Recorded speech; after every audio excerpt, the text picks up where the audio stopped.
chaque jour au Québec. Aujourd'hui, Bertrand Hall, vous avez rencontré des gens qui essayaient de briser ce mur du silence.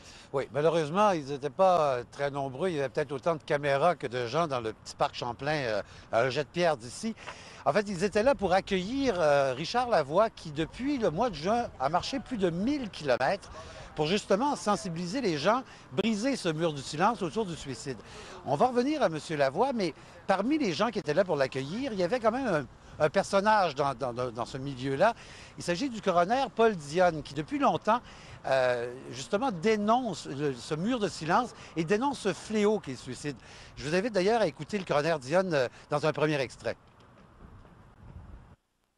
S'il y avait 3 Airbus par année qui crasheraient à l'aéroport international Pierre-Éliott Trudeau, vous savez très bien comme moi que les mesures seraient prises, ça n'arriverait plus.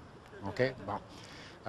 Au Québec, on a l'équivalent de ça. On a 1400 personnes, plus ou moins, là, chaque année, depuis des années, OK, qui meurent par suicide.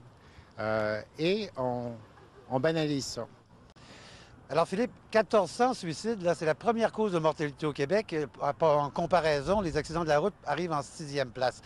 Alors, le coroner Dionne s'en prenait pas tellement au manque de ressources de l'État, mais plutôt au manque de coopération entre les groupes d'aide, les médecins, en fait, tous les gens qui interviennent dans le milieu. Je vous invite à l'écouter encore une fois. C'est sûr que d'un certain côté, il n'y a pas assez de ressources. Mais moi, ce que je vous dis de l'autre côté, c'est que ces ressources-là, actuellement, s'ils se parlaient peut-être plus, c'est très critique ce que je dis là, s'ils se parlaient peut-être plus, parce qu'on n'est plus dans un domaine de chapelle, d'une certaine façon, là, hein? Alors, voyez-vous, ce constat-là, c'est exactement celui que Richard Lavoie a fait pendant sa marche. Si tout le monde l'encourageait sur la route, du côté des groupes, des intervenants de milieu, c'était voir l'indifférence, sinon même une certaine hostilité. Richard Lavoie. Même une directrice,